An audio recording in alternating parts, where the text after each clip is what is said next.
Hey, what's going on YouTube? Marine X back at it again. New to me EDC gear. All this stuff is not brand new. Some of it is, a good chunk of it is, but all of it's new to me, stuff that I began the testing process.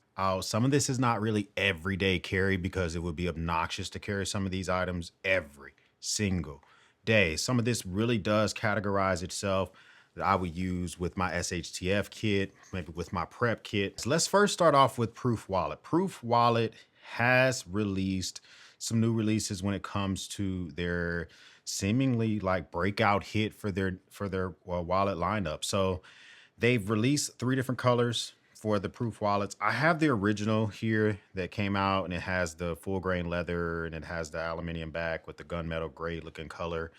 Very, very nice. I engraved my name on there. They can do engraving service if you pay them. I just happen to own a laser engraver, so I did that myself. This thing's pretty good. Their initial release price was crazy. They've come down and they've settled at a decent price for the type of warranty that you're getting. So this first one here is the Apex. So this is what the box looks like when it comes in. So the Apex color is a dark black grain, full grain leather. You still can hold up to 20 card or 25 cards and 20 bills in here. It's a built-in card holder. It has this pull slot of how you use it and pull the items out. The next one they have is the Legacy.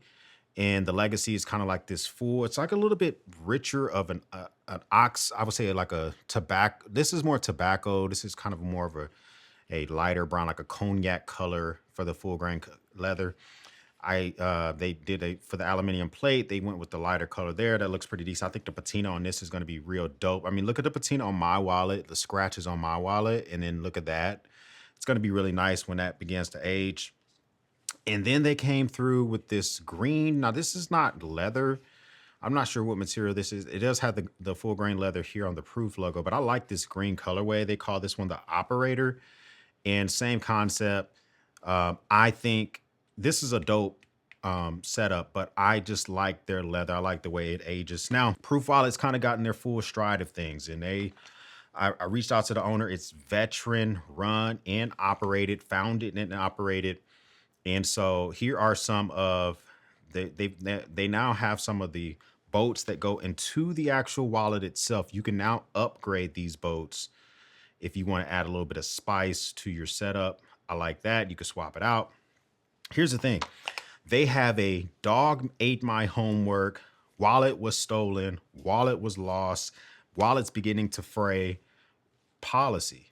It's they don't call it a bomb-proof warranty because I think that's the warranty that GoRuck uses, but the warranty is kind of obnoxious. It's really, really good. That's why I'm showing you guys this again, because the price may deter you a little bit until you understand that they don't ask any questions. If you start to get a little bit of fraying, you see I get like a little bit of fray action on my wallet itself. If you're starting to, the pull tab is fraying or you lose boats, they will just replace it. Now, have I had a chance to test that out? No.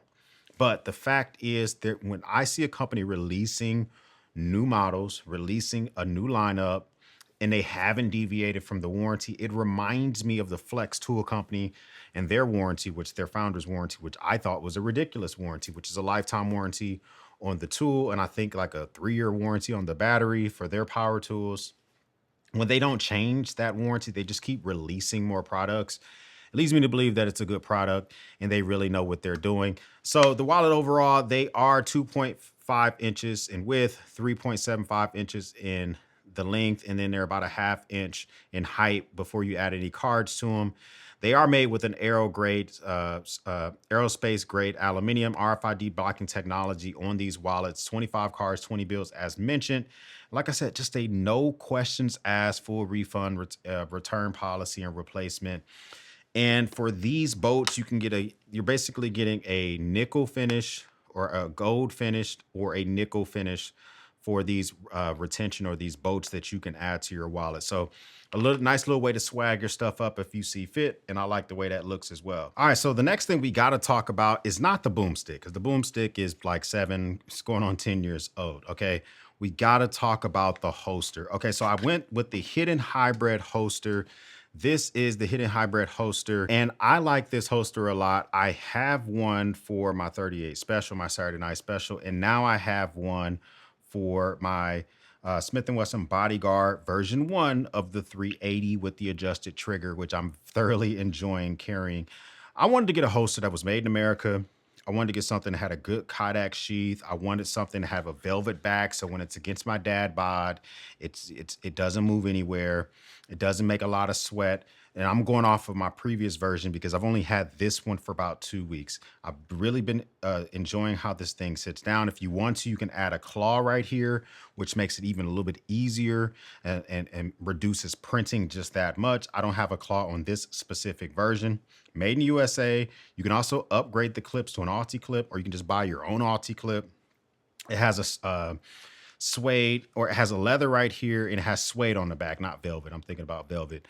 But it keeps it in place, and you can adjust all these retention screws. So if you need to make slight adjustments, you want to move stuff around, if you want to carry it at a different angle or whatever, you can adjust that as well. But big fan of this. I just like stuff when it comes to very, very low, very, very reduced printing on anything that I carry. And that's why I like this so much. Hidden Hybrid Holster is definitely making things happen. I like the sound of the snap. Just, you can hear it when it's confidently in place at your weapon. And I like the fact that the trigger is completely covered. So if I'm digging down for whatever reason, I go, us men, we adjust ourselves. I won't accidentally ever put my finger on the trigger. There's just no way that that's happening whatsoever. Now, before I keep going on and jump into some flashlights, if you're getting good content out of this video, hit the like button. Consider subscribing as well. This video doesn't have a sponsor, so you can help out the channel simply by liking this video and maybe even putting a comment for the algorithm. Now, jumping into new to me flashlights. This is a relatively new flashlight by Coast. I've had a lot of complaints about Coast in the past, but those complaints are being more and more muted. They're being more slapped down as an X. You didn't know what you were talking about. I'm starting to feel that way with some of my previous comments when it comes to Coast. First off, this is a 1200 lumen for the turbo mode. Working mode is about 370 lumens for the medium. Low mode is 125 lumens. It has a moon glow mode, is what they call it, of 13 lumens, a high mode of 720 lumens. Dual fuel design, so it does work off their battery that's proprietary to them. It's built like a 21700, but you can't use a 21700 aftermarket. You have to use their batteries. Coast told me themselves because they don't want you using a cheap battery that causes the entire flashlight to set on fire, because their emitters are so good. They're demanding a lot out of the battery. And if you put a cheap battery inside of here, then it can cause, the emitter can cause the battery to stress, and it can make it catch on fire. Is it true? I don't know, but it makes sense to me. And they make it a dual fuel option. So if this battery runs out, they give you a cradle where you can put 3 AAA batteries inside and run this thing as well. One thing I like about this, it has a great flood, like a very, very clean, like a super clean floodlight. But the spot mode, the spotlight on this bad boy, it just goes forever and ever and ever. When you put this thing into a metered beam mode, it can go 590 meters. That's crazy because it's a super clean flood. So if you need to illuminate an area in front of you, you're working on an engine, you're trying to help somebody change a tire, you're looking for a ring that fell on the ground, nice, clean, beautiful emitter on this thing. Light looks really, really good. But if you're trying to spot something in the woods, you now have, for lack of it's not as powerful as a laser. It's not going to, if it had more emitters on here, you might have even a different type of distance when it comes to the light itself, but it's still pretty good, and I like the way it functions. The rear of the light has some good functions on it as well. You can see when you click on the back, it tells you what mode that you're in. So M for medium, and you can click through that and change it, high, low, and then you can go into turbo mode as well. There's also a battery indicator at the very bottom, which comes on and disappears after about 2 seconds and tells you how much fuel is left in the battery itself. Very, very clicky button. The only thing that I don't like is that there's not a true momentary switch. So when I click the actual rear of the flashlight, it changes modes. So if I were to want to keep this in medium mode and use it as a momentary switch, it does a momentary functions, but it changes modes every single time. So is it a momentary switch? Technically, I guess, but is it one that keeps the same one? No, it does not. But you know what? You get a nice holster with this that you can run through a belt. You can also run a lanyard here with a very, very discreet lanyard hole. You see I have it in stainless steel. It also comes in black. This thing looks pretty sleek. This is the type of flashlight you might keep on your within your kit or your armrest of your vehicle, or maybe you keep it sitting on your desk. Keep it sitting next to your trash can. So you grab this, you're walking outside to dump your trash. You got to walk maybe 200 meters and you don't want to get spooked by an animal. There you go. You got a flashlight with you as well. Now, speaking of getting the job done, we have got to talk about the behemoth. This is the Wubin A1. This is a 20,000 lumen output. It includes a remote, which is my favorite part of this flashlight. All right, and just like that, we have the flashlight on. It comes on in low mode. You can switch between the modes by tapping on the little W looking switch right next to the flashlight. That's how you switch between the modes itself. And it goes through pretty seamlessly, pretty easy. Or as I mentioned before, you can also use the remote control. So I have this bad boy sitting just like this on its actual handle itself. I can take the remote and I can switch between modes with the remote control. So if you have this sitting on a tripod, if you have this sitting on maybe on the trunk of your vehicle or whatever, you can turn it off and you can turn it on with the remote. The remote charges with USB Type-C. It does have a built-in battery. How long will it last? I don't know. But it's a great little remote. It's a great little system altogether. These emitters on this light are high quality emitters. They themselves, let's see, Luminous SBT90, which each one of these emitters by themselves cost around 70 bucks if you were to buy these from like AliExpress or buy them yourself. So just in the emitters in the front, the 4 emitters in the front, you are already pushing up to $280. Now, this is a very expensive flashlight, but it has a very targeted use case. If you need this for search and rescue, if you are use this for marine use, as in on your boat or something like that, if you're in the forestry service, if you're always in the woods, if you're on a hog hunting from a helicopter, or you're trying to spot some game, or you do off-road modifications to your vehicle, you own big, powerful flashlights like this. Built inside of this is 8 21700 batteries. They are soldered together and you can't replace them independently, which also makes sense. Similar to that Coast flashlight that I talked about earlier, is you don't want to put in cheap batteries inside of this unit. And because these emitters are stressing the battery out so much that you would not want to put anything cheap in here and cause the entire thing to catch on fire. It's well dampened when it comes to the ring here. It's wax as well. It has a big old great spring when it comes to the connection that talks to the emitters and the light itself. Just a very, very big functional light. I think I'll probably do a full review of this thing when I get an opportunity. All right, so next is the nut sack sling bag. All right, I know you're saying, X, you've reviewed that bag several times. It's not new. It's new to me. This is the black wax canvas sling bag, which I have this in black Cordura, and there are some subtle changes. So here's the bag in the Cordura fabric, and here's the bag in the black wax canvas. Now, there are some just key differences depending on which one that you get. If you get it in the black, in the wax canvas, the leather accents are all brown. If you get it in the Cordura, the leather accents are black. I do particularly like the way wax canvas feels better. I think that its water resistance is better on wax canvas versus Cordura. It's less abrasive against your clothes. Now, there are cons against wax canvas. I own a lighter colored wax canvas duffel bag, and it gets dirty. You have to clean wax canvas a certain way. Eventually, you have to get it re-waxed. Either you do it yourself, you send it back to the manufacturer.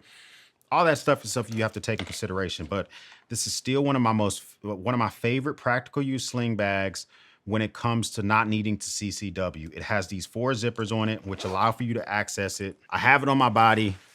I can pull this, and the zipper right here allows for me to open it and get inside without having to fully open the bag itself.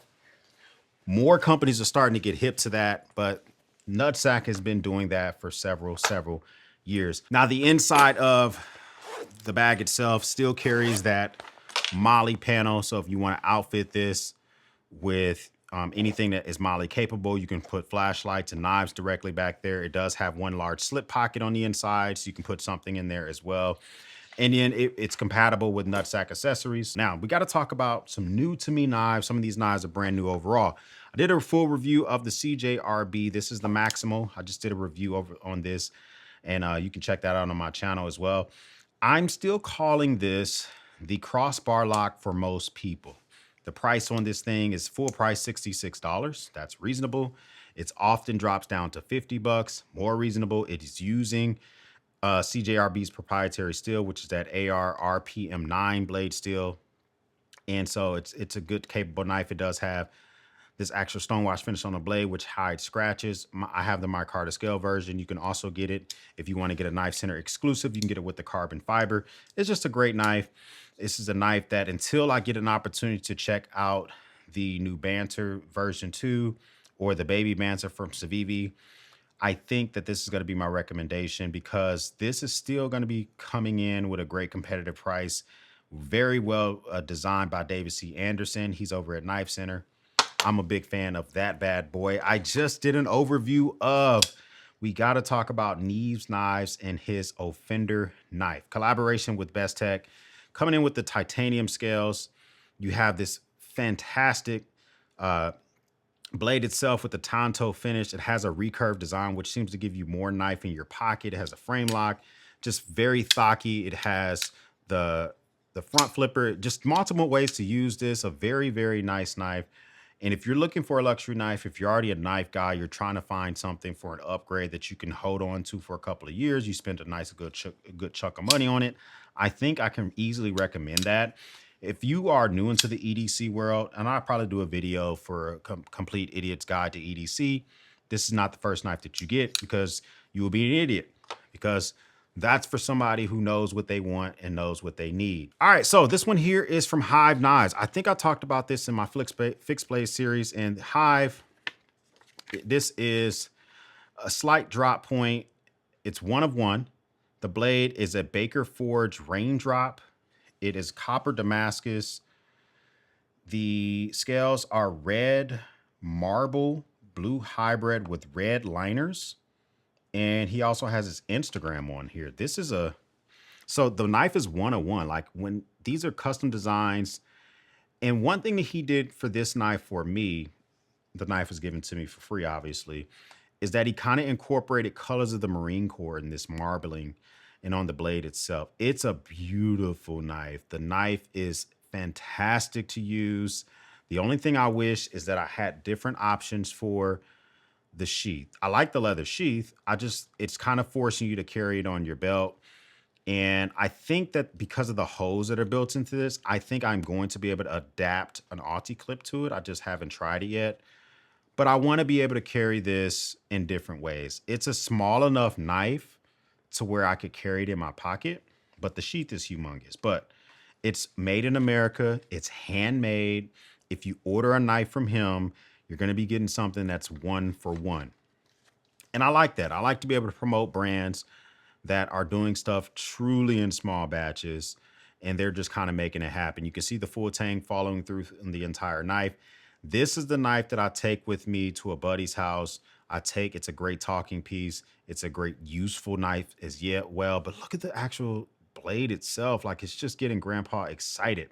I don't know if this is just a random design that he did, if it's a topographical map of, maybe it's my location, I don't know, but it's really dope. Big fan of this knife. Shout out to you guys for sending that over. I have Woo, or is it Wooks Woo? I have furniture for some of my ARs from them, but I've never tried out their knives. Now, this one here is their Rock 62.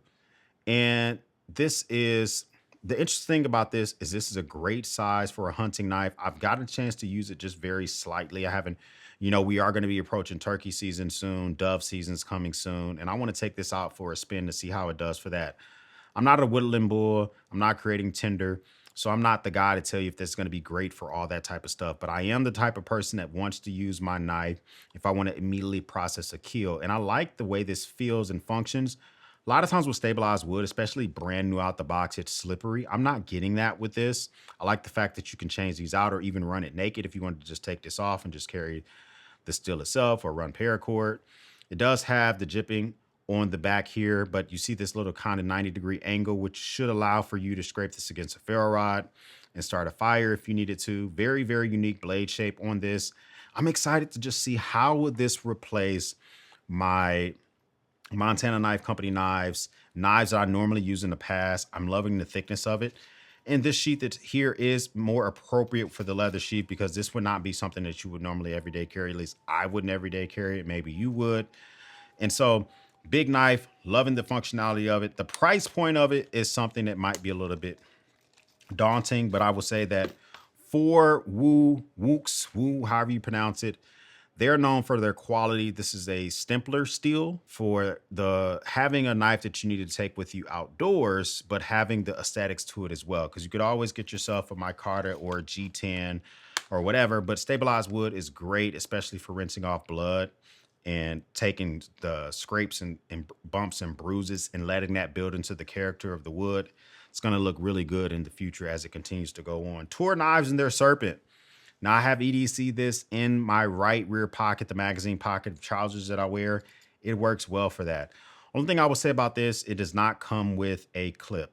It comes with the Kydex sheath, but I had to add the Alti clip on it, and that made the functionality go through the roof. But so once you make the additional $10 to $15 purchase for the American-made Alti clip, you can now put this American-made knife in your pocket, and it gives me vibes of the War Goat from Montana Knife Company, a little bit bigger, but it does have a great profile on it as well. This is CPM Crucible Steel M4. I love the finish on the knife. This is actually a knife that you could EDC and you can take with you and leave it outside in the dew, leave it outside overnight, and it will be just fine.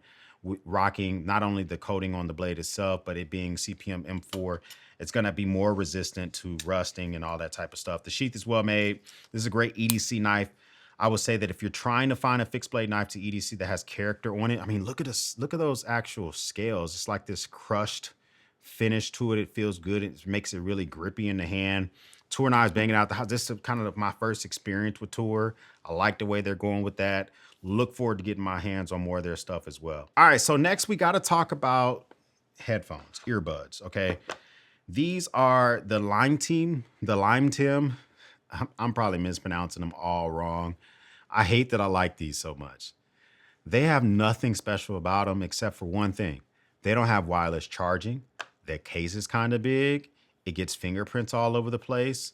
You have to charge it with USB Type-C, which I've already lost the original cord and had to use my own. It doesn't have multi-point connection. You can't connect it to more than one device at a time.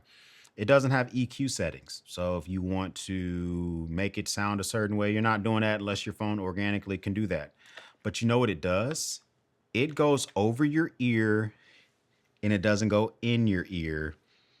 And it lets for you to still hear what's going on around you, like your kids or traffic or whatever. I put these on when I'm riding my bike, riding my one wheel. I can fully hear traffic and I can still listen to my talk radio.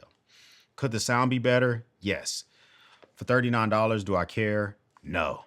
They also sent it to me in white, which I haven't opened up. And maybe we'll do a giveaway for these as well. But it does have 30 hours of music altogether. I don't know how much batteries in this charging case. And then you get each individual ear. But there's a lot of features that, although they're not premium earbuds, that they give me some premium features. For instance, one of my big tests when it comes to EDC earbuds and stuff like that is, can I use each earbud individually? I have some expensive $200 Sony earbuds that I can't use the left earbud by itself. I only can use the right one by itself. These things cost 40 bucks. All right. You want to, you know what I like to use these for is for the purposes of being able to use them to be able to hear when I'm on that, but also to kind of put my daughters through a punishment. They want to act crazy and do some crazy stuff. Give me your AirPods. Use these no-name earbuds that I got. And now you don't have that sleek features that you normally would have. Here we go with the Ruck socks. Now, Fox socks, for the longest time, there are 3 brands of socks that I wear that are made in America. And I have complaints about some of them. So I saw Ruck Socks while I was at SHOT Show, reached out to the owner, and the owner is a vet, and he and his wife run the company themselves. They are making this stuff in the Carolinas, mostly in North Carolina. I think they're making some stuff in South Carolina as well, but it's veteran owned. Here's the thing. He sent me quite a few pairs of these. I'm wearing a pair right now. These are merino wool, 100% American materials and labor. And I like the way these socks feel, especially when I'm actually rucking. They're called ruck socks. They're designed and focused to comfort your big toe, comfort your toes when you're going out on hikes and rucks.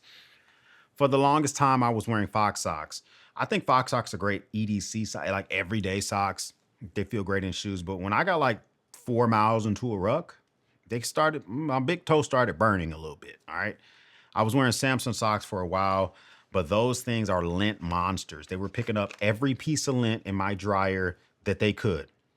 So both of those socks are American made.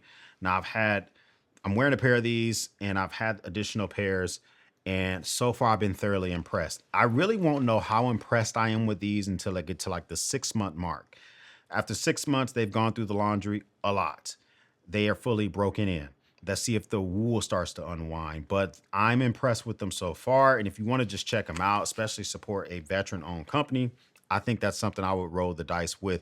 What was your favorite item that I just showed you? Do you own any of this stuff? Some of the stuff is older, but some of the stuff is dope.